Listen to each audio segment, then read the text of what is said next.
Chapter 1. Biographical Sketch. Most noble Vice-Chancellor, and you eminent proctors, a citizen of Britain is before you, once a student in this university, now better known to the people of the New World than to our own. This is the man who 15 years ago went to the coast of Labrador to succor with medical aid the solitary fishermen of the northern sea, in executing which service he despised the perils of the ocean, which are there most terrible, in order to bring comfort and light to the wretched and sorrowing. Thus, up to the measure of human ability, he seems to follow, if it is right to say it of any one, in the footsteps of Christ himself, as a truly Christian man. Rightly then we praise him by whose praise not he alone, but our university also is honoured. I present to you Wilfred Thomason Grenfell, that he may be admitted to the degree of Doctor in Medicine, honoris causa. Thus may be rendered the Latin address when in May 1907, for the first time in its history, the University of Oxford conferred the honorary degree in medicine. With these fitting words was presented a man whose simple faith has been the motive power of his works, to whom pain and weariness of flesh have called no stay, since there was discouragement never, to whom personal danger has counted as nothing, since fear is incomprehensible. As the Lord wills, whether for wreck or service, I am about his business. On November 9th of the preceding year, the King of England gave one of his birthday honours to the same man, making him a companion of St. Michael and St. George, C.M.G. Wilfred Thomason Grenfell, second son of the Reverend Algernon Sidney Grenfell and Jane Georgiana Hutchinson, was born on the 28th day of February, 1865, at Mostyn House School, Parkgate, by Chester, England. Of an ancestry which laid a firm foundation for his career, and in surroundings which fitted him for it. On both sides of his inheritance have been exhibited the courage, patience, persistence, and fighting and teaching qualities which are exemplified in his own abilities to command, to administer, and to uplift. On his father's side were the Grenvilles, who made good account of themselves in such cause as they approved, among them Basil Grenville, commander of the Royalist Cornish army, killed at Lansdowne in 1643 in defence of King Charles. 4 wheels to Charles Wayne. Grenville, Trevanion, Slanning, Godolphin slain. There was also Sir Richard Grenville, immortalized by Tennyson in The Revenge, and John Pascoe Grenville, the right-hand man of Admiral Cochrane, who boarded the Spanish admiral's ship, the Esmeralda, on the port side, while Cochrane came up on the starboard, when together they made short work of the capture. Nor has the strain died out, as is demonstrated in the present generation by many of Dr. Grenfell's cousins, among them General Francis Wallace Grenfell, Lord Kilvey, and by Dr. Grenfell himself on the Labrador in the fight against disease and disaster and distress along a stormy and uncharted coast. On his mother's side, 4 of her brothers were generals or colonels in the trying times of service in India. The eldest fought with distinction throughout the Indian Mutiny and in the defence of Lucknow, and another commanded the crack cavalry regiment, the Guides, at Peshawar, and fell fighting in one of the turbulent North of India wars. Of teachers, there was Dr. Grenfell's paternal grandfather, the Reverend Algernon Grenfell, the second of 3 brothers, housemaster at Rugby under Arnold, and a fine classical scholar, whose elder and younger brothers each felt the ancestral call of the sea and became admirals, with brave records of daring and success.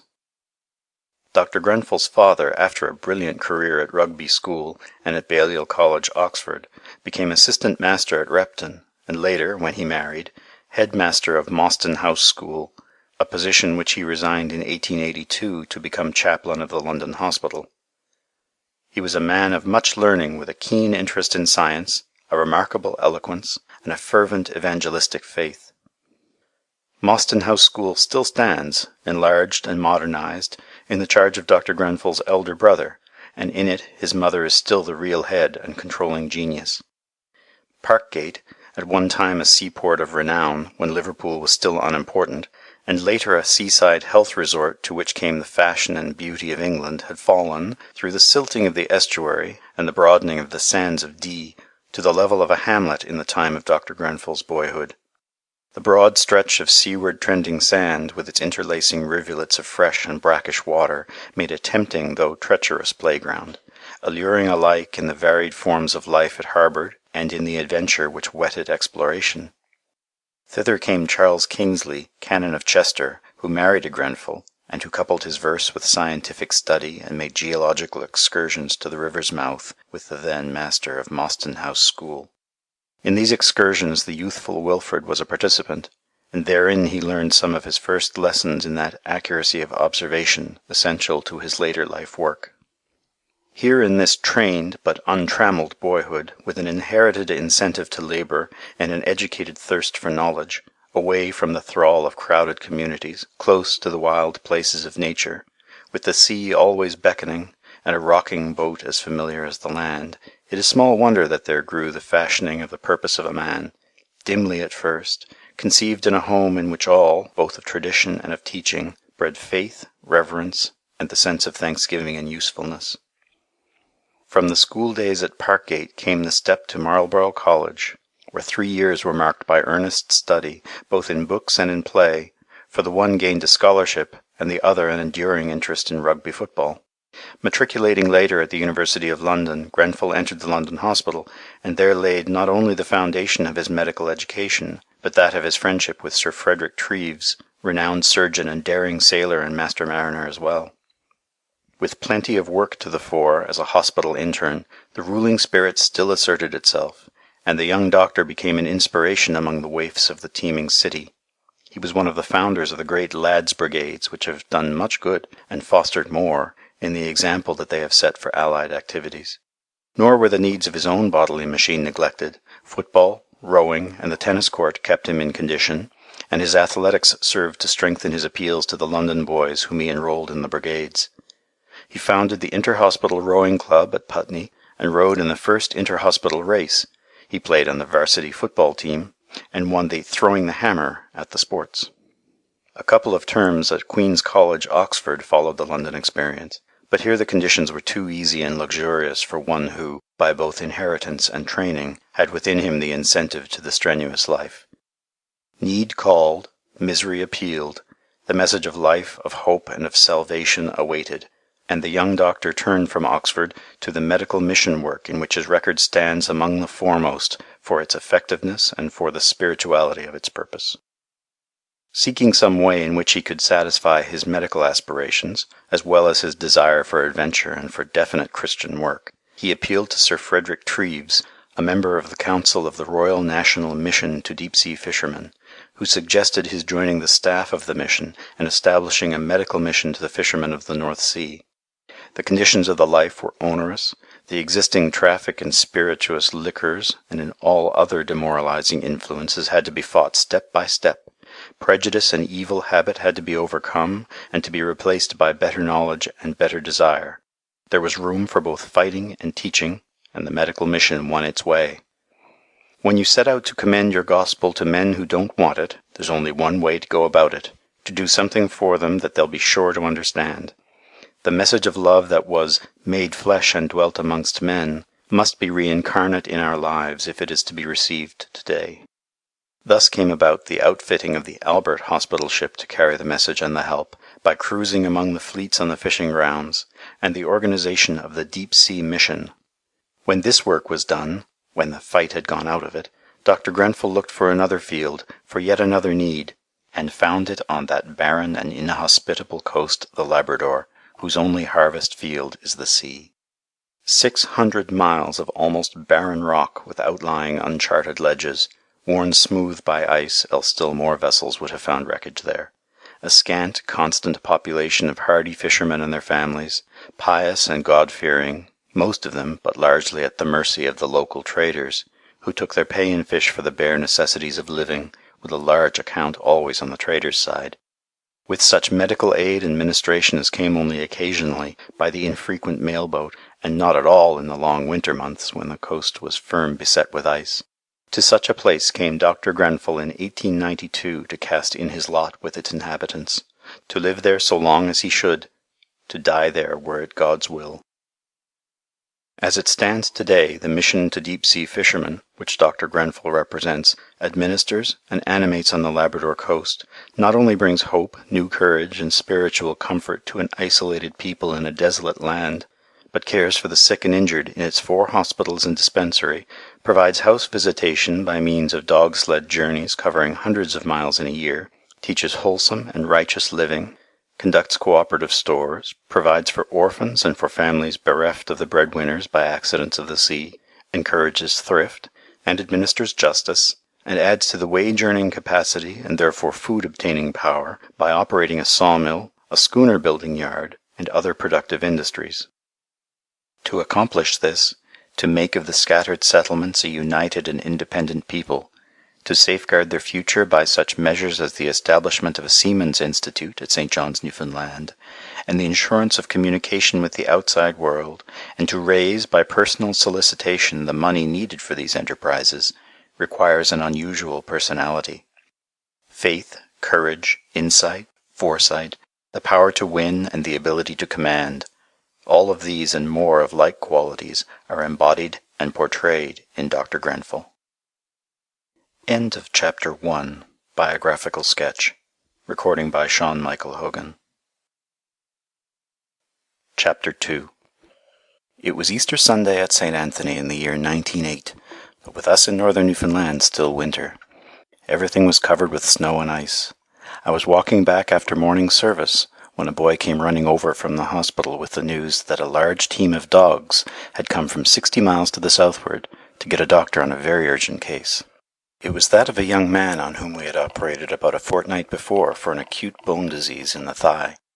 The people had allowed the wound to close, the poisoned matter had accumulated, and we thought we should have to remove the leg. There was obviously, therefore, no time to be lost. So having packed up the necessary instruments, dressings, and drugs, and having fitted out the dog sleigh with my best dogs, I started at once, the messengers following me with their team. My team was an especially good one. On many a long journey they'd stood by me and pulled me out of difficulties by their sagacity and endurance. To a lover of his dogs, as every Christian man must be, each one had become almost as precious as a child to its mother. They were beautiful beasts. Bryn, the cleverest leader on the coast. Doc, a large, gentle beast, the backbone of the team for power. Spy, a wiry, powerful black and white dog. Moody, a lop-eared black and tan in his 3rd season, a plodder that never looked behind him. Watch, the youngster of the team, long-legged and speedy, with great liquid eyes and a Gordon Setter coat. Sue, a large dark Eskimo, the image of a great black wolf, with her sharp pointed and perpendicular ears, for she harked back to her wild ancestry. Jerry, a large roan-coloured slut, the quickest of all my dogs on her feet, and so affectionate that her overtures of joy had often sent me sprawling on my back. Jack, a jet-black, gentle-natured dog, more like a retriever, that always ran next the sledge and never looked back, but everlastingly pulled straight ahead, running always with his nose to the ground. It was late in April, when there is always the risk of getting wet through the ice, so that I was carefully prepared with a spare outfit, which included a change of garments, snowshoes, rifle, compass, axe, and oilskin overclothes. The messengers were anxious that their team should travel back with mine, for they were slow at best and needed a lead. My dogs, however, being a powerful team, could not be held back, and though I managed to wait twice for their sleigh, I had reached a village about 20 miles on the journey before nightfall, and had fed the dogs, and was gathering a few people for prayers when they caught me up. During the night the wind shifted to the northeast, which brought in fog and rain, softened the snow, and made travelling very bad, besides heaving a heavy sea into the bay. Our drive next morning would be somewhat over 40 miles, the first 10 miles on an arm of the sea, on salt-water ice. In order not to be separated too long from my friends, I sent them ahead 2 hours before me, appointing a rendezvous in a log tilt that we have built in the woods as a halfway house. There is no one living on all that long coastline, and to provide against accidents, which have happened more than once, we built this hut to keep dry clothing, food, and drugs in. The first rain of the year was falling when I started, and I was obliged to keep on what we call the ballycatters, or ice barricades, much farther up the bay than I had expected. The sea of the night before had smashed the ponderous covering of ice right to the landwash. There were great gaping chasms between the enormous blocks, which we call pans, and half a mile out it was all clear water. An island 3 miles out had preserved a bridge of ice, however, and by crossing a few cracks I managed to reach it, From the island it was 4 miles across to a rocky promontory, a course that would be several miles shorter than going round the shore. Here, as far as the eye could reach, the ice seemed good, though it was very rough. Obviously it had been smashed up by the sea and then packed in again by the strong wind from the northeast, and I thought it had frozen together solid. All went well till I was about 1/4 of a mile from the landing point. Then the wind suddenly fell, and I noticed that I was travelling over loose sish, which was like porridge and probably many feet deep. By stabbing down I could drive my whip handle through the thin coating of young ice that was floating on it. The sish ice consists of the tiny fragments where the large pans have been pounding together on the heaving sea, like the stones of Freya's grinding mill. So quickly now did the wind come off shore, and so quickly did the packed slob, relieved of the wind pressure, run abroad, that already I could not see one pan larger than 10 feet square. Moreover, the ice was loosening so rapidly that I saw that retreat was absolutely impossible. Neither was there any way to get off the little pan I was surveying from. There was not a moment to lose. I tore off my oilskins, threw myself on my hands and knees by the side of the komatik to give a larger base to hold, and shouted to my team to go ahead for the shore. Before we had gone 20 yards, the dogs got frightened, hesitated for a moment, and the komatik instantly sank into the slob. It was necessary then for the dogs to pull much harder, so that they now began to sink in also. Earlier in the season, the father of the very boy I was going to operate on had been drowned in this same way, his dogs tangling their traces around him in the slob. This flashed into my mind, and I managed to loosen my sheath knife, scramble forward, find the traces in the water, and cut them, holding on to the leader's trace wound round my wrist. Being in the water, I could see no piece of ice that would bear anything up. But there was, as it happened, a piece of snow, frozen together like a large snowball, about 25 yards away, near where my leading dog, Bryn, was wallowing in the slob. Upon this he very shortly climbed, his long trace of 10 fathoms almost reaching there before he went into the water. This dog has weird black markings on his face, giving him the appearance of wearing a perpetual grin. After climbing out on the snow as if it were the most natural position in the world, he deliberately shook the ice and water from his long coat, and then turned round to look for me. As he sat perched up there out of the water, he seemed to be grinning with satisfaction. The other dogs were hopelessly bogged. Indeed, we were like flies in treacle. Gradually I hauled myself along the line that was still tied to my wrist, till, without any warning, the dog turned round and slipped out of his harness, and then once more turned his grinning face to where I was struggling. It was impossible to make any progress through the sish ice by swimming, so I lay there and thought all would soon be over, only wondering if anyone would ever know how it happened. There was no particular horror attached to it, and in fact I began to feel drowsy, as if I could easily go to sleep, when suddenly I saw the trace of another big dog that had himself gone through before he reached the pan, and though he was close to it, was quite unable to force his way out. Along this I hauled myself, using him as a bow anchor, but much bothered by the other dogs as I passed them, one of which got on my shoulder, pushing me farther down into the ice. There was only a yard or so more when I had passed my living anchor, and soon I lay with my dogs around me on the little piece of slob ice. I had to help them onto it, working them through the lane that I had made. The piece of ice we were on was so small, it was obvious we must soon all be drowned if we remained upon it, as it drifted seaward into more open water. If we were to save our lives, no time was to be lost.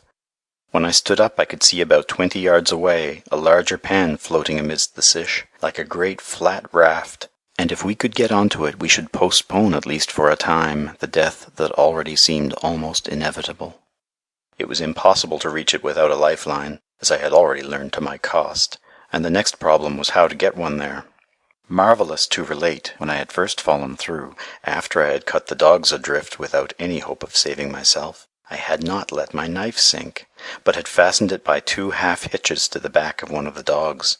To my great joy, there it was still, and shortly I was at work cutting all the sealskin traces still hanging from the dogs' harnesses, and splicing them together into one long line. These I divided and fastened to the backs of my 2 leaders, tying the near ends round my 2 wrists. I then pointed out to Bryn the pan I wanted to reach, and tried my best to make them go ahead, giving them the full length of my lines from 2 coils. My long sealskin moccasins, reaching to my thigh, were full of ice and water. These I took off and tied separately on the dogs' backs. My coat, hat, gloves, and overalls I had already lost. At first, nothing would induce the two dogs to move, and though I threw them off the pan 2 or 3 times, they struggled back upon it, which perhaps was only natural, because as soon as they fell through they could see nowhere else to make for. To me, however, this seemed to spell the end. Fortunately, I had with me a small black spaniel, almost a featherweight with large furry paws, called Jack, who acts as my mascot and incidentally as my retriever. This at once flashed into my mind, and I felt I had still one more chance for life. So I spoke to him and showed him the direction, and then threw a piece of ice toward the desired goal. Without a moment's hesitation he made a dash for it, and to my great joy got there safely, the tough scale of sea ice carrying his weight bravely. At once I shouted to him to "lie down," and this too he immediately did, looking like a little black fuzzball on the white setting. My leaders could now see him seated there on the new piece of floe, and when once more I threw them off they understood what I wanted, and fought their way to where they saw the spaniel, carrying with them the line that gave me the one chance for my life. The other dogs followed them, and after painful struggling all got out again except one. Taking all the run that I could get on my little pan, I made a dive, slithering with the impetus along the surface till once more I sank through. After a long fight, however, I was able to haul myself by the long traces onto this new pan, having taken care beforehand to tie the harnesses to which I was holding under the dogs' bellies, so that they could not slip them off. But alas, the pan I was now on was not large enough to bear us, and was already beginning to sink, so this process had to be repeated immediately. I now realized that, though we had been working toward the shore, we had been losing ground all the time, for the offshore wind had already driven us 100 yards farther out, but the widening gap kept full of the pounded ice, through which no man could possibly go. I had decided I would rather stake my chances on a long swim even, than perish by inches on the floe, as there was no likelihood whatever of being seen and rescued. But keenly though I watched, not a streak even of clear water appeared, the interminable sish rising from below and filling every gap as it appeared. We were now resting on a piece of ice about 10 by 12 feet, which, as I found when I came to examine it, was not ice at all, but simply snow-covered slob frozen into a mass, and I feared it would very soon break up in the general turmoil of the heavy sea, which was increasing as the ice drove offshore before the wind. At first we drifted in the direction of a rocky point on which a heavy surf was breaking. Here I thought once again to swim ashore, but suddenly we struck a rock. A large piece broke off the already small pan, and what was left swung round in the backwash and started right out to sea. There was nothing for it now but to hope for a rescue. Alas, there was little possibility of being seen. As I have already mentioned, no one lives round this big bay. My only hope was that the other komatik, knowing I was alone and had failed to keep my tryst, would perhaps come back to look for me. This, however, as it proved, they did not do. The westerly wind was rising all the time, our coldest wind at this time of the year, coming as it does over the Gulf ice. It was tantalizing as I stood with next to nothing on, the wind going through me and every stitch soaked in ice water, to see my well-stocked komatik some 50 yards away. It was still above water, with food, hot tea in a thermos bottle, dry clothing, matches, wood, and everything on it for making a fire to attract attention. It is easy to see a dark object on the ice in the daytime, for the gorgeous whiteness shows off the least thing, but the tops of bushes and large pieces of kelp have often deceived those looking out. Moreover, within our memory no man has been thus adrift on the bay ice. The chances were about 1 in 1,000 that I should be seen at all, and if I were seen, I should probably be mistaken for some piece of refuse. To keep from freezing, I cut off my long moccasins down to the feet, strung out some line, split the legs, and made a kind of jacket which protected my back from the wind down as far as the waist. I have this jacket still, and my friends assure me it would make a good Sunday garment. I had not drifted more than half a mile before I saw my poor komatik disappear through the ice, which was every minute loosening up into the small pans that it consisted of, and it seemed like a friend gone and one more tie with home and safety lost. To the northward, about a mile distant, lay the mainland along which I had passed so merrily in the morning, only, it seemed, a few moments before. By midday I had passed the island to which I had crossed on the ice bridge. I could see that the bridge was gone now. If I could reach the island, I should only be marooned and destined to die of starvation. But there was little chance of that, for I was rapidly driving into the ever-widening bay. It was scarce safe to move on my small ice raft for fear of breaking it, yet I saw I must have the skins of some of my dogs, of which I had 8 on the pan, if I was to live the night out. There was now some 3 to 5 miles between me and the north side of the bay. There, immense pans of Arctic ice, surging to and fro on the heavy ground seas, were thundering into the cliffs like medieval battering rams. It was evident that, even if seen, I could hope for no help from that quarter before night. No boat could live through the surf. Unwinding the sealskin traces from my waist, round which I had wound them to keep the dogs from eating them, I made a slip knot, passed it over the first dog's head, tied it round my foot close to his neck, threw him on his back, and stabbed him in the heart. Poor beast! I loved him like a friend, a beautiful dog. But we could not all hope to live. In fact, I had no hope any of us would, at that time, but it seemed better to die fighting. In spite of my care, the struggling dog bit me rather badly in the leg. I suppose my numb hands prevented my holding his throat as I could normally do. Moreover, I must hold the knife in the wound to the end, as blood on the fur would freeze solid and make the skin useless. In this way I sacrificed 2 more large dogs, receiving only 1 more bite, though I fully expected that the pan I was on would break up in the struggle. The other dogs, who were licking their coats and trying to get dry, apparently took no notice of the fate of their comrades, but I was very careful to prevent the dying dogs crying out, for the noise of fighting would probably have been followed by the rest attacking the down dog, and that was too close to me to be pleasant. A short shrift seemed to me better than a long one, and I envied the dead dogs whose troubles were over so quickly. Indeed, I came to balance in my mind whether, if once I passed into the open sea, it would not be better by far to use my faithful knife on myself than to die by inches. There seemed no hardship in the thought. I seemed fully to sympathize with the Japanese view of harakiri. Working, however, saved me from philosophizing. By the time I had skinned these dogs, and with my knife and some of the harness had strung the skins together, I was 10 miles on my way, and it was getting dark. Away to the northward I could see a single light in the little village where I had slept the night before, where I had received the kindly hospitality of the simple fishermen in whose comfortable homes I have spent many a night.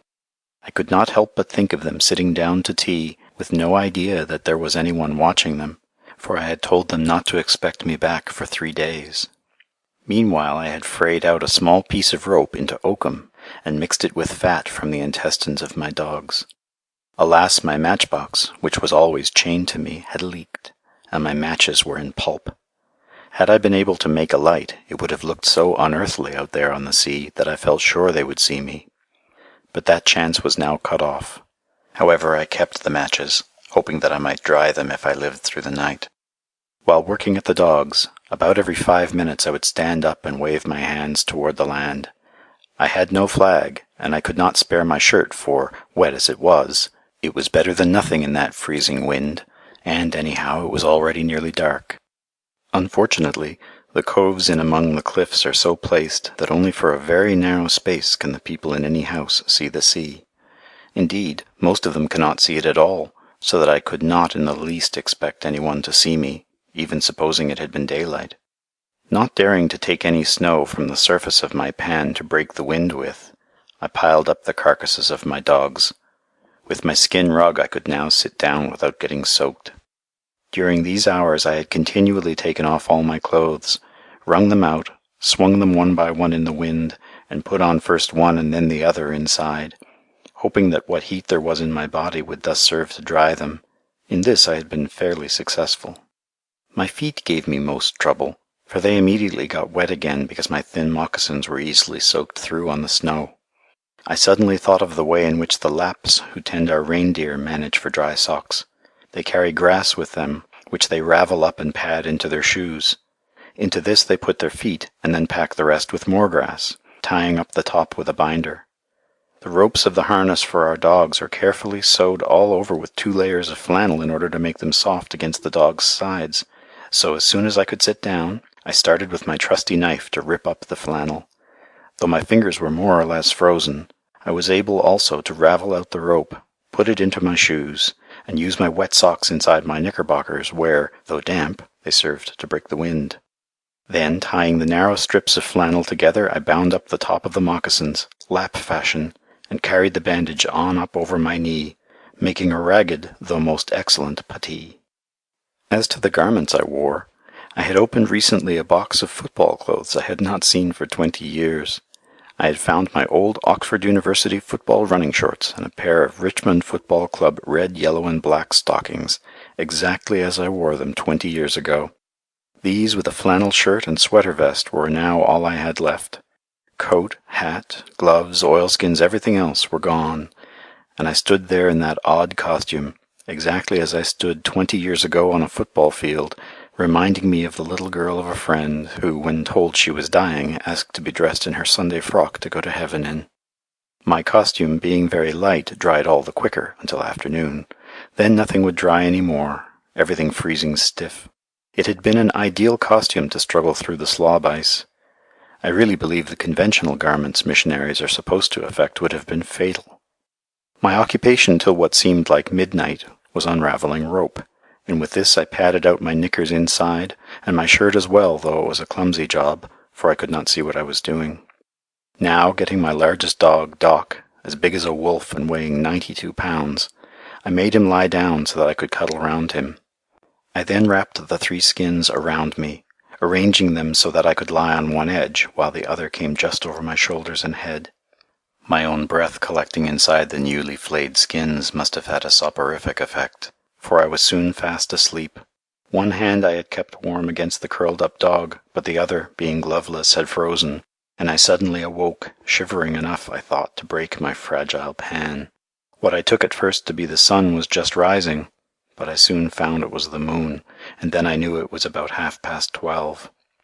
The dog was having an excellent time. He hadn't been cuddled so warm all winter, and he resented my moving with low growls, till he found it wasn't another dog.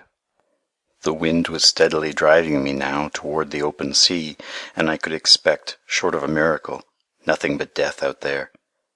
Somehow one scarcely felt justified in praying for a miracle.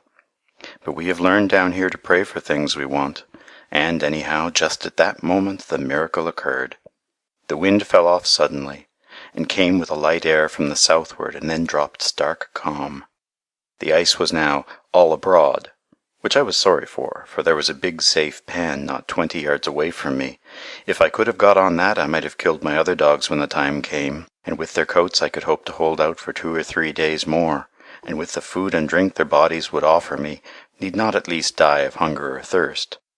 To tell the truth, they were so big and strong I was half afraid to tackle them with only a sheath knife on my small and unstable raft.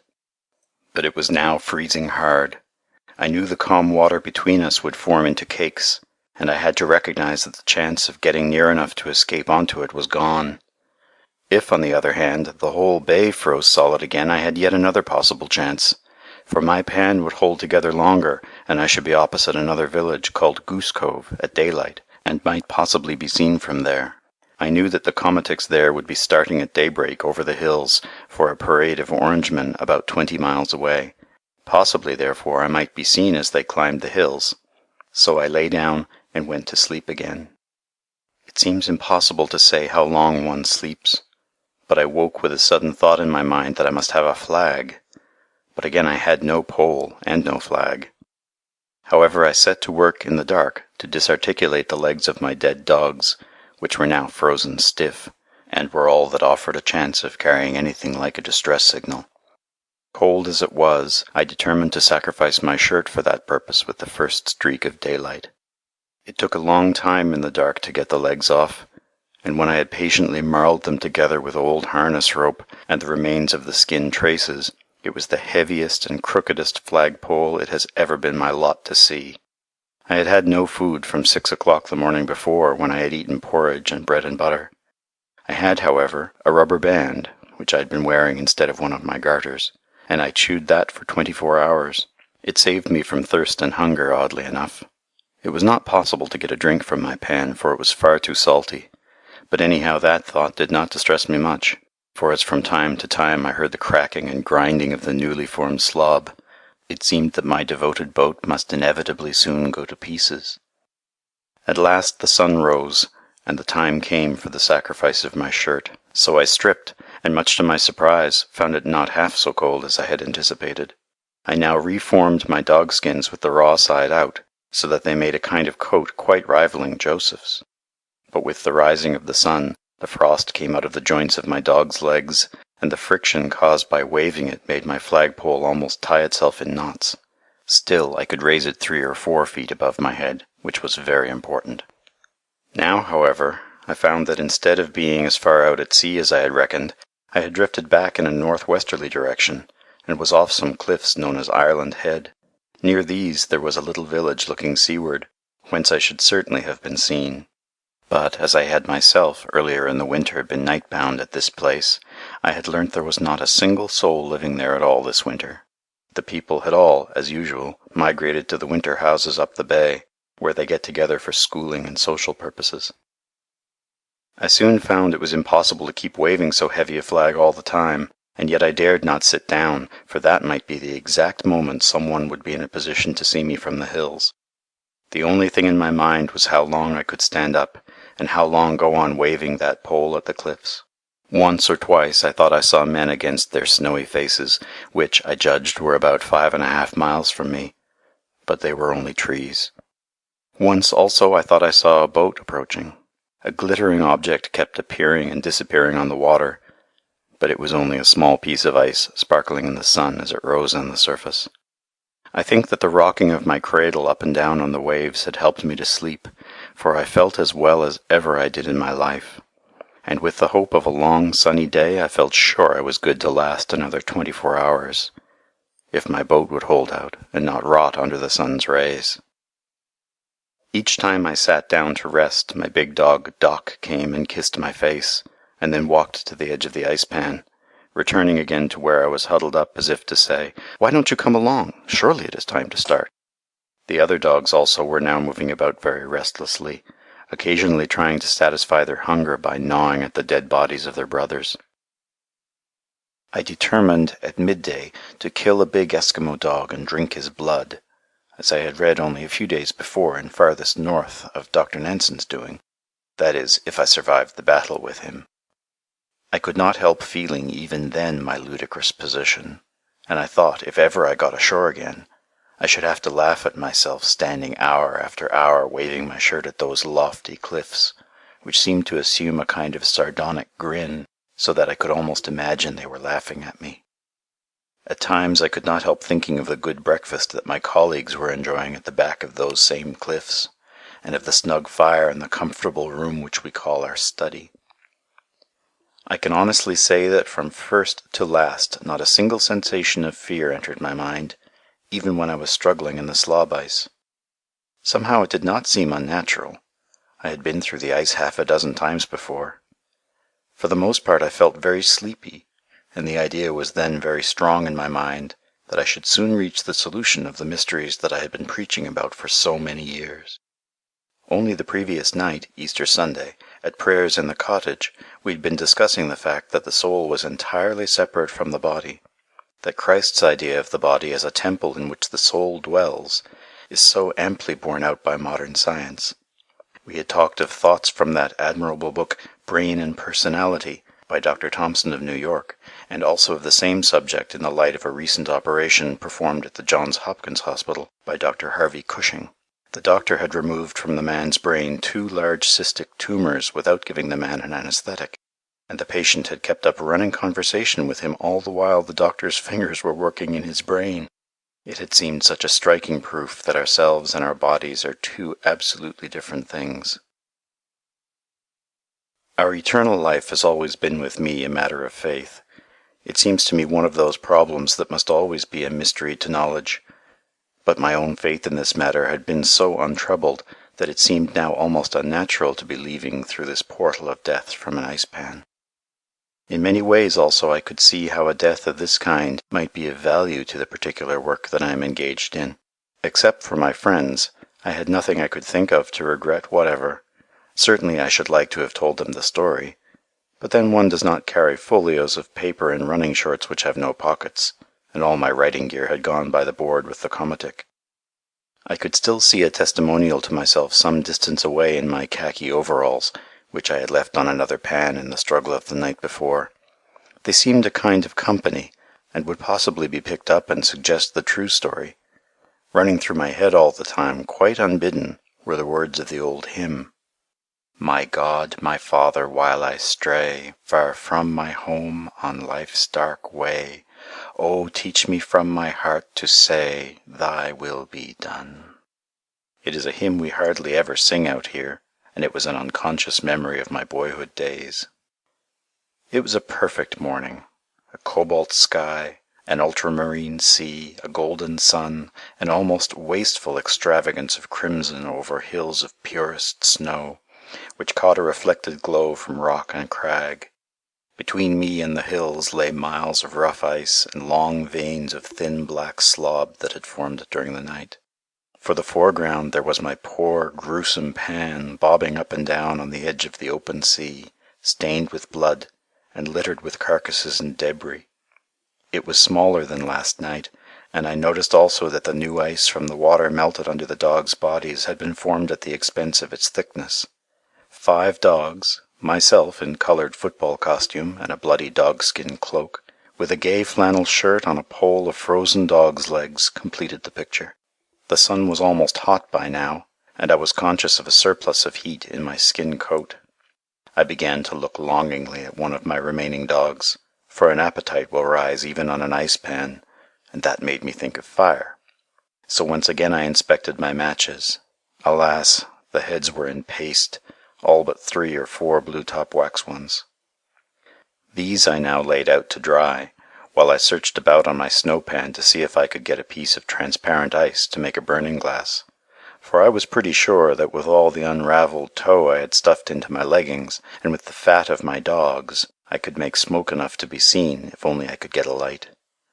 I had found a piece which I thought would do, and had gone back to wave my flag, which I did every 2 minutes, when I suddenly thought I saw again the glitter of an oar. It did not seem possible, however, for it must be remembered it was not water which lay between me and the land, but slob ice, which a mile or 2 inside me was very heavy.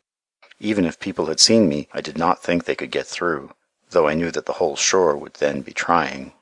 Moreover, there was no smoke rising on the land to give me hope that I had been seen. There had been no gun flashes in the night, and I felt sure that, had anyone seen me, there would have been a bonfire on every hill to encourage me to keep going. So I gave it up, and went on with my work. But the next time I went back to my flag, the glitter seemed very distinct, and though it kept disappearing as it rose and fell on the surface, I kept my eyes strained upon it, for my dark spectacles had been lost, and I was partly snowblind. I waved my flag as high as I could raise it, broadside on. At last, beside the glint of the white oar, I made out the black streak of the hull. I knew that, if the pan held for another hour, I should be all right. With that strange perversity of the human intellect, the first thing I thought of was what trophies I could carry with my luggage from the pan, and I pictured the dog-bone flagstaff adorning my study.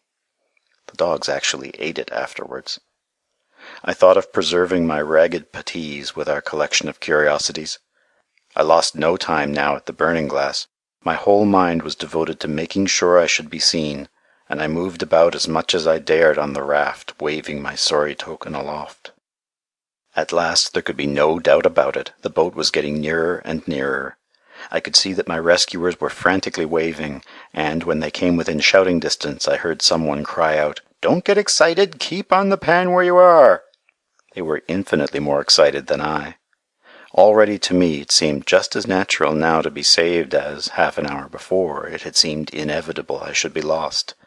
And had my rescuers only known, as I did, the sensation of a bath in that ice when you could not dry yourself afterwards, they need not have expected me to follow the example of the Apostle Peter and throw myself into the water. As the man in the bow leaped from the boat onto my ice raft and grasped both my hands in his, not a word was uttered. I could see in his face the strong emotions he was trying hard to force back, though in spite of himself tears trickled down his cheeks. It was the same with each of the others of my rescuers, nor was there any reason to be ashamed of them. These were not the emblems of weak sentimentality, but the evidences of the realization of the deepest and noblest emotion of which the human heart is capable, the vision that God has use for us, His creatures, the sense of that supreme joy of the Christ, the joy of unselfish service. After the handshake and swallowing a cup of warm tea that had been thoughtfully packaged in a bottle, we hoisted in my remaining dogs and started for home. To drive the boat home there were not only 5 Newfoundland fishermen at the oars, but 5 men with Newfoundland muscles in their backs, and 5 as brave hearts as ever beat in the bodies of human beings. So, slowly but steadily, we forged through to the shore, now jumping out onto larger pans and forcing them apart with the oars, now hauling the boat out and dragging her over, when the jam of ice packed tightly in by the rising wind was impossible to get through otherwise. My first question when at last we found our tongues was, "How ever did you happen to be out in the boat in this ice?" To my astonishment they told me that the previous night 4 men had been away on a long headland cutting out some dead harp seals that they had killed in the fall and left to freeze up in a rough wooden store they had built there, and that as they were leaving for home my pan of ice had drifted out clear of Hare Island, and one of them with his keen fisherman's eyes had seen something unusual. They at once returned to their village, saying there was something alive drifting out to sea on the ice floe. But their report had been discredited, for the people thought that it could be only the top of some tree. All the time I had been driving along I knew that there was one man on that coast who had a good spyglass. He tells me he instantly got up in the midst of his supper on hearing the news, and hurried over the cliffs to the lookout, carrying his trusty spyglass with him. Immediately, dark as it was, he saw that without any doubt there was a man out on the ice. Indeed, he saw me wave my hands every now and again towards the shore. By a very easy process of reasoning, on so uninhabited a shore, he at once knew who it was, though some of the men argued that it must be someone else. Little had I thought as night was closing in that away on that snowy hilltop lay a man with a telescope, patiently searching those miles of ice for me. Hastily they rushed back to the village, and at once went down to try to launch a boat, but that proved to be impossible. Miles of ice lay between them and me. The heavy sea was hurling great blocks on the landwash, and night was already falling, the wind blowing hard on shore. The whole village was aroused, and messengers were dispatched at once along the coast, and lookouts told off to all the favorable points, so that while I considered myself a laughing-stock, bowing with my flag to those unresponsive cliffs, there were really many eyes watching me. One man told me that with his glass he distinctly saw me waving the shirt flag. There was little slumber that night in the villages, and even the men told me there were few dry eyes, as they thought of the impossibility of saving me from perishing. We are not given to weeping over much on this shore, but there are tears that do a man honour.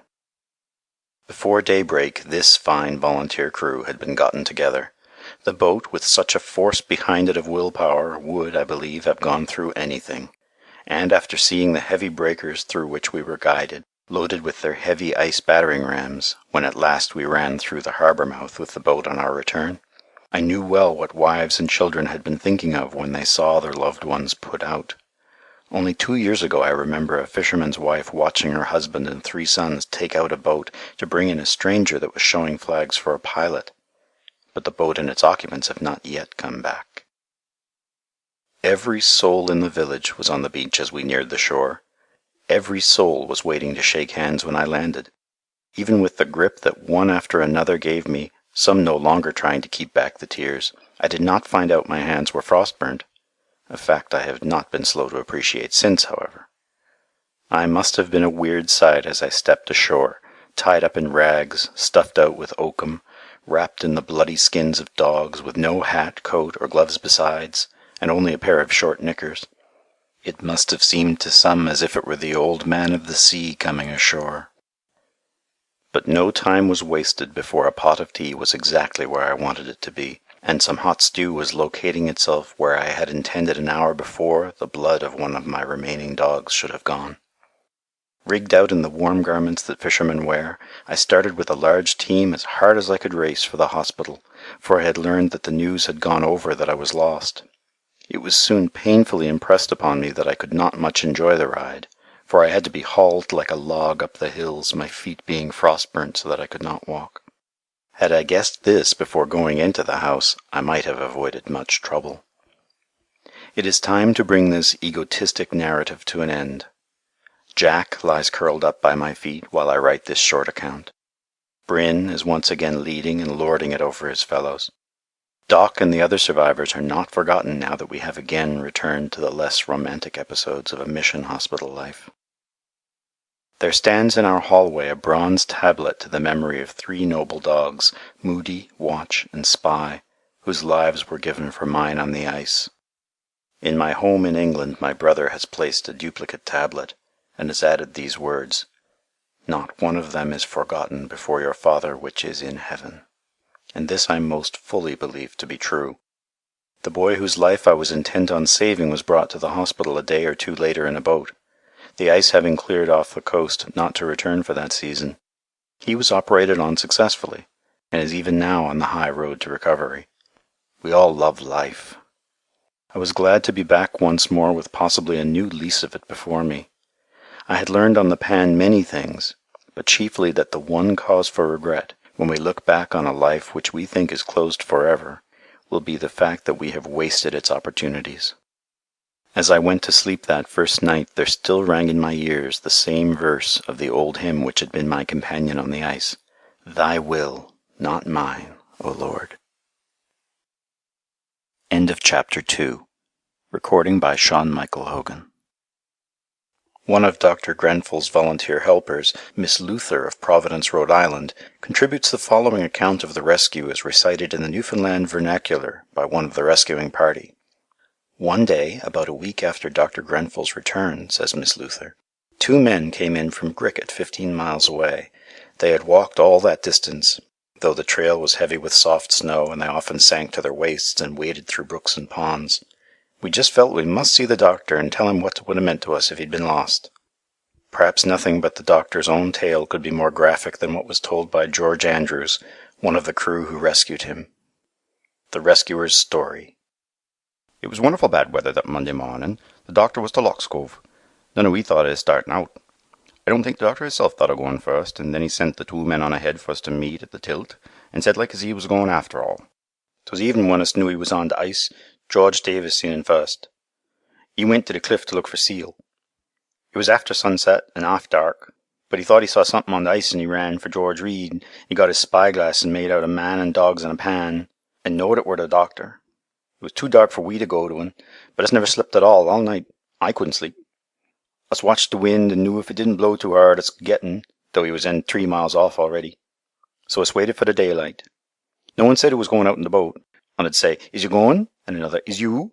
I didn't say, but I knowed what I'd do. As soon as 'twas light, us went off the cliff with the spyglass to see if us could see in, but there warn't nothing in sight.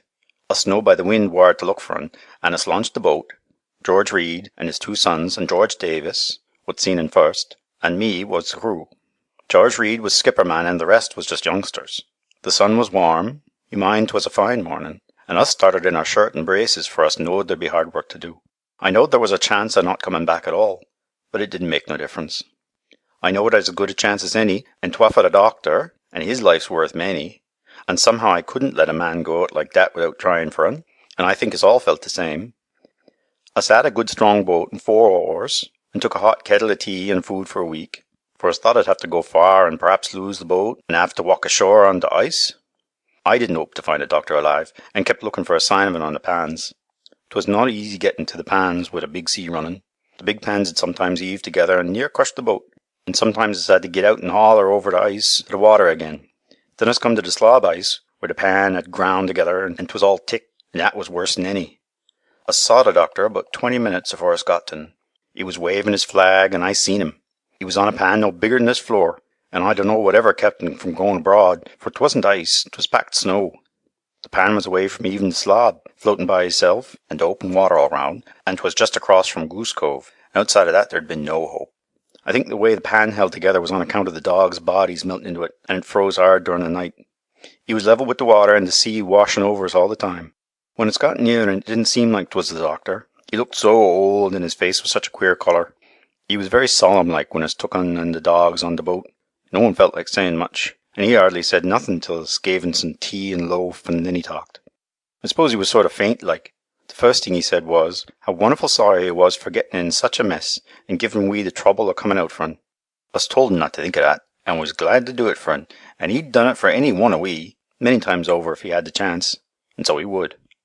And then he fretted about the bye I was going to see, it being too late to reach 'un, and us told 'un his life was worth so much more than the bye, for he could save others and the bye couldn't, but he still fretted. He had ripped the dog harnesses and stuffed the oakum in the legs of his pants to keep 'em warm. He showed it to we, and he cut off the tops of his boots to keep the draught from his back. He must have worked hard all night. He said he'd rolled off once or twice, but the night seemed wonderful long. Us took 'un off the pan at about 7:30, and had a hard fight getting in, the sea still running high. He said he was proud to see us coming for 'un, and so he might, for it grew wonderful cold in the day, and the sea so high the pan couldn't have lived outside. He wouldn't stop when he got us ashore, but must go right on, and when he had dry clothes and was a bit warm, us sent him to St. Anthony with a team.